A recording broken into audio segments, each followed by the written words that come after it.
The world is moving fast, and so are we. I'm Emma Hurt, here with the stories you need to know. President Trump has canceled a planned trip by his special envoys to Pakistan, effectively halting the second round of peace talks with Iran. This comes as the administration maintains intense military pressure on Tehran. Our Middle East correspondent Layla Nazari has this. Layla? Well, Emma, what happened here is that Steve Witkoff and Jared Kushner were supposed to fly to Islamabad on Saturday for these negotiations, but Trump announced at Palm Beach Airport that they're not going. The timing is pretty significant because Iranian Foreign Minister Abbas Araghchi had just wrapped up meetings with Pakistan's Prime Minister Shehbaz Sharif.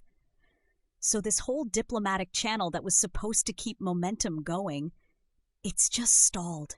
So what's Trump saying about why he pulled the plug? Look, he's essentially saying it's a waste of time.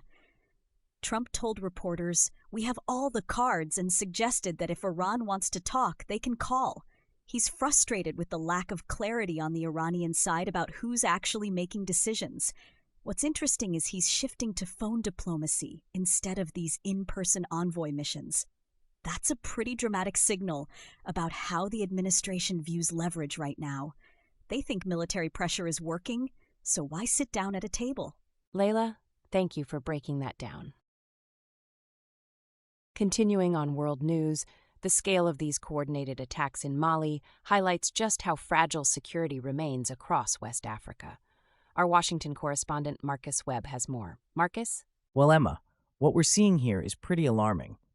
Armed groups including the jihadist organization JNIM coordinated with Tuareg rebels to strike across Mali simultaneously Tuesday, hitting Bamako and northern cities. It's being called the largest attack in years, and honestly, the fact that these usually competing factions are working together is a major red flag for the region. Does this change the military calculation for Mali's government? Look, Mali's ruling junta has been trying to stabilize things since the coups in 2020 and 2021, but these attacks show they're really struggling. They've turned to Russian military support through Wagner, they've increased defense spending, and it's still not enough. What's interesting is this coordination between jihadists and separatists suggests the insurgency is getting smarter about strategy, which means Mali's conventional military response might not work anymore. Marcus, appreciate it. Moving to energy markets now, the U.S. is positioning itself as a global power broker while betting big on geothermal innovation at home. Our finance editor, Sophia Reeves, has this.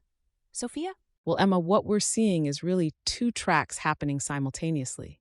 The U.S. is capitalizing on Middle East disruptions to expand its oil and gas exports, especially to Europe and Asia. But at the same time, the government's pushing hard on domestic geothermal development. We're talking 150 gigawatts of potential new capacity. It's a strategy that hedges between near-term profit and long-term energy independence. But isn't there a risk that overseas partners get locked into American supply? Absolutely, and that's the tension here. Europe and Asia are naturally hesitant about becoming too dependent on U.S. energy exports when they could be developing their own renewables. Analysts like Ole Valby at SEB Commodities are warning that energy markets are incredibly volatile right now. Betting against them is risky given everything happening in Iran. So the real question is whether geopolitical leverage translates into long-term contracts or whether countries pivot faster to renewables to break that dependency. Sophia, appreciate the breakdown. In the United States, Tennessee's Republican lawmakers just passed a major package of immigration bills, and here's what makes this notable. They did it in direct coordination with the Trump White House. And Marcus is back with us. Marcus, walk us through what these bills actually do. Well, Emma, Tennessee Republicans have approved a whole suite of immigration measures that really tighten state-level enforcement. We're talking bills that require businesses to verify worker status, that give state authorities more power to investigate immigration violations, and that restrict certain services to undocumented immigrants. What's interesting is, this wasn't done in a vacuum. These bills were literally crafted alongside the White House, which tells you something about the coordination happening right now between Republican states and the federal government. So this is part of a broader strategy, not just Tennessee acting alone. Exactly. Look, what we're seeing here is a coordinated push. Tennessee is basically a test case, and we're already hearing that at least 2 other states are developing similar bills using the same model. The Trump administration is essentially partnering with state legislatures to apply pressure on immigration enforcement from multiple angles at once. It's sophisticated, frankly. Marcus, appreciate it. A major Russian drone attack has struck Ukraine overnight, killing at least 10 people and injuring more than 30 others in the eastern city of Dnipro. Most casualties occurred when strikes hit residential buildings in the civilian population center. NATO has responded by deploying RAF Typhoon fighter jets over Romania as the bombardment continues. The Trump administration is navigating 2 major shifts in how it handles Middle East policy, and critics say they're moving in opposite directions. Secretary of State Marco Rubio just extended a ceasefire between Israel and Lebanon for 3 more weeks, though it's unclear if the administration will pursue a permanent deal. At the same time, immigration officers are now treating pro-Palestinian speech and Israel criticism as major red flags when reviewing green card applications, a move that could reshape who gets to become a permanent U.S. resident. Pakistan is intensifying efforts to broker peace between 2 of the world's most hostile powers. Now to our Middle East correspondent Layla Nazari with how Islamabad is positioning itself in these critical talks. Back to you, Layla. Thanks, Emma. Well, Pakistan's Prime Minister Shehbaz Sharif is really doubling down on this mediator role, even though U.S.-Iran talks just fell apart. He's been on the phone with both sides, and Islamabad is essentially saying, look, we're the neutral player here. We're the ones who can make this work. What's interesting is that Pakistan has a lot riding on this. They're caught between U.S. interests and Iranian concerns. And if things escalate in the region, Pakistan gets hit hard economically and security-wise. But can Pakistan actually pull this off when the U.S. and Iran seem so far apart? Look, that's the million-dollar question. I mean, Pakistan's tried mediation before, with limited success. The real problem is that both Washington and Tehran have competing interests that don't necessarily align just because there's a mediator in the room. That said, Sharif isn't backing down. He sees this as central to Pakistan's regional standing, so expect him to keep pushing for dialogue, whether or not it actually leads anywhere. Layla Nazari, thank you. Continuing on world affairs, the Trump administration is weighing a controversial proposal that could affect thousands of Afghans who once helped U.S. forces. Officials are considering sending up to 1,100 of these interpreters and support staff to the Democratic Republic of Congo after shutting down the resettlement program that allowed them to resettle in America. Meanwhile, Trump is personally inviting Russian President Putin to attend the G20 summit at his Miami resort in December, signaling a push to rebuild ties with Moscow. Also on the world front, the nuclear standoff between the United States and Iran is reaching a critical juncture as the Trump administration sends top envoys to Pakistan this weekend. Steve Witkoff and Jared Kushner will attempt to restart talks in Islamabad, though Iranian officials say they won't sit down face-to-face unless the U.S. lifts its blockade of Iranian ports. Watch for whether either side shows willingness to compromise or if these negotiations remain deadlocked.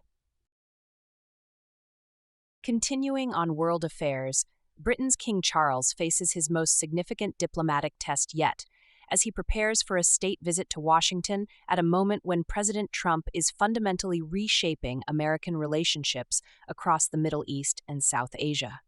Trump has just canceled a planned envoy visit to Pakistan and told Iran to simply call if they want to negotiate, signaling a more unconventional approach to diplomacy. All eyes will be on whether the historic Anglo-American relationship can weather Trump's unpredictable foreign policy strategy. Time to go deeper. Beyond the headlines, our full analysis of the story shaping the world right now. We are tracking a significant diplomatic rupture tonight. Trump has pulled his envoys from Pakistan, canceling what would have been a second round of talks with Iran, even as the 2 countries remain in active conflict following joint U.S.-Israeli strikes launched in February. The question tonight is whether this is calculated leverage or a dangerous miscalculation, with consequences that reach far beyond the Middle East. Joining me now are Marcus Webb, our defense and security analyst, and Sophia Reeves, our economics and markets editor. Welcome to you both. Thank you, Emma. Look, the first thing to understand here is that Witkoff and Kushner were already headed to Islamabad. This wasn't a vague plan. It was a scheduled second round of talks. And Trump pulled the plug publicly on social media, saying Iran just needs to call. That's a very deliberate piece of messaging. It's not just about these talks. It's about signaling dominance while military operations are still live. His quote, "We have all the cards," tells you exactly what doctrine is driving this. The concern from a security perspective is that maximum pressure works right up until the moment it doesn't. And when it doesn't, the consequences in an active war are categorically more serious than in a sanctions dispute. Sophia, from an economic and geopolitical standpoint, who actually benefits from this breakdown? Well, and this is the uncomfortable answer. China benefits. Foreign Affairs has been pretty explicit about this. Every week, this conflict continues without a diplomatic off-ramp. Beijing strengthens its position as the indispensable partner for sanctioned and isolated states. And here's the thing. Trump is heading into a meeting with Xi, and he's going to be doing that with an active war on his hands and a collapsed Iran negotiation.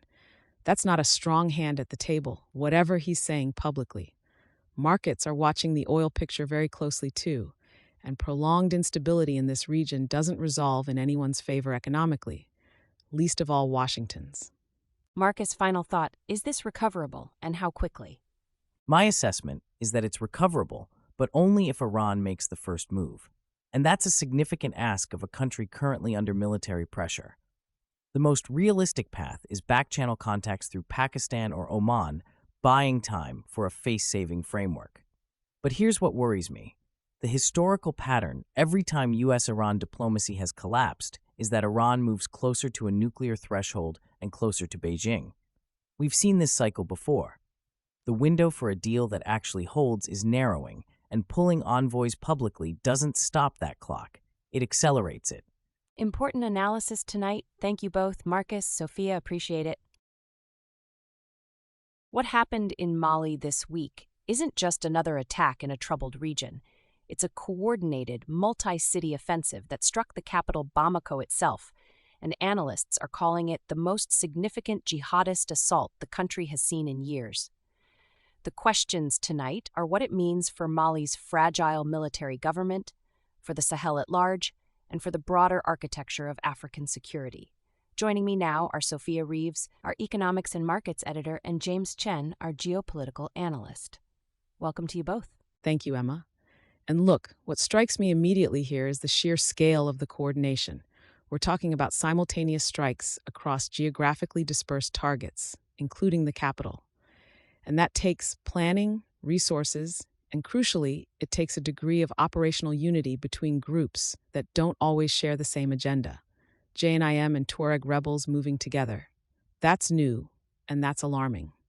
From a security and governance standpoint, this is a direct referendum on whether Mali's military junta can actually protect the country it seized power to, quote, stabilize. And right now, the answer coming back from the ground is deeply troubling. The decision to expel French forces and bring in Wagner was sold domestically as a sovereignty win. But what we're seeing today suggests the security dividend simply hasn't materialized.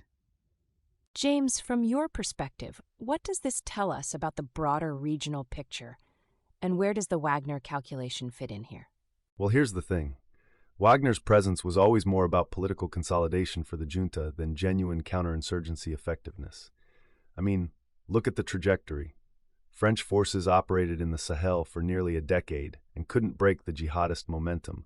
So the idea that a few thousand Wagner paramilitaries would somehow flip that equation was always optimistic at best. What this attack really signals, I think, is that JNIM has been watching, learning, and quietly expanding its operational reach while the world's attention drifted elsewhere. And the Tuareg alignment is the detail I can't stop coming back to. because historically these are groups with competing interests, and if they've found enough common ground to launch something this coordinated, that suggests the state has become so weak it's no longer even a useful adversary to fight separately. That's a qualitatively different threat environment. Sophia, final thought. Where does this go from here, and what's your honest assessment of the trajectory?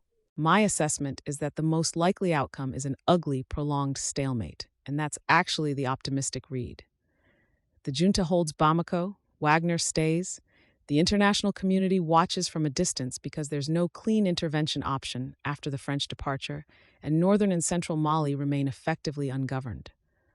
What worries me is the contagion risk. ECOWAS is already weakened. Senegal and coastal West Africa have been the economic bright spots of the region, and if this instability keeps spreading westward, we're talking about a humanitarian and economic crisis that dwarfs anything we've seen so far. I don't think there's a quick fix here. The governance deficits go too deep, and I think anyone betting on a military solution alone, whether it's Wagner or anyone else, is going to be disappointed. Thank you both. Sophia, James, really valuable analysis tonight. Appreciate it. That wraps up today's top stories. I'm Emma Hurt. Thank you for watching, and we'll see you next time.